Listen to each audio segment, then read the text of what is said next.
এখানে লেখা আছে লিরাম লেক, তার সম্বন্ধেও লেখা আছে this lake covers an area of 1.4 hectare having 2 island inside, filled with flora and fauna, especially water lilies of different colors।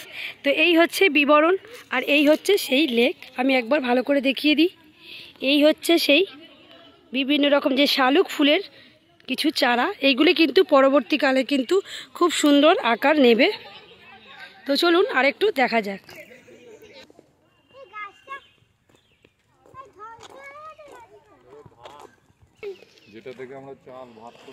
এই হচ্ছে আমাদের অতি পরিচিত আমাদের খাদ্যশস্য ধান।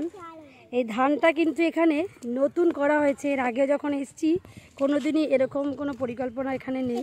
তবে এটা যেহেতু একটা গাছের মধ্যেই পড়ে, তাই এইটাকেও কিন্তু এখানে রাখা হয়েছে জাস্ট দেখার জন্য।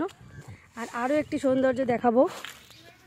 সৌন্দর্য ঠিক বলবো না, এটা ক্ষতি হয়ে গেছে গাছের সাথে, কিন্তু তবুও একটু অন্যরকম কিছু দেখাচ্ছি।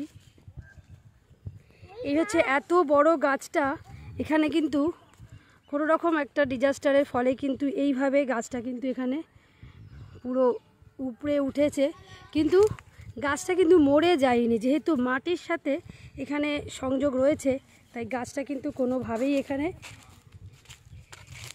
অবস্থাটা আমি একবার দেখাই।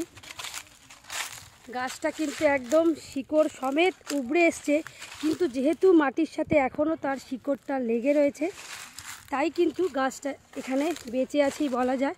কিন্তু এই গাছের সাথে কিন্তু কিছু কিছু পরগাছাও রয়েছে।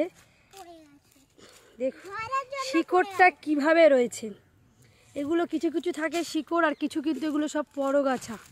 এই যে এত বড় যে এই শিকড়গুলো এখানে দেখা যাচ্ছে, এই যে শিকড়গুলো দেখা যাচ্ছে,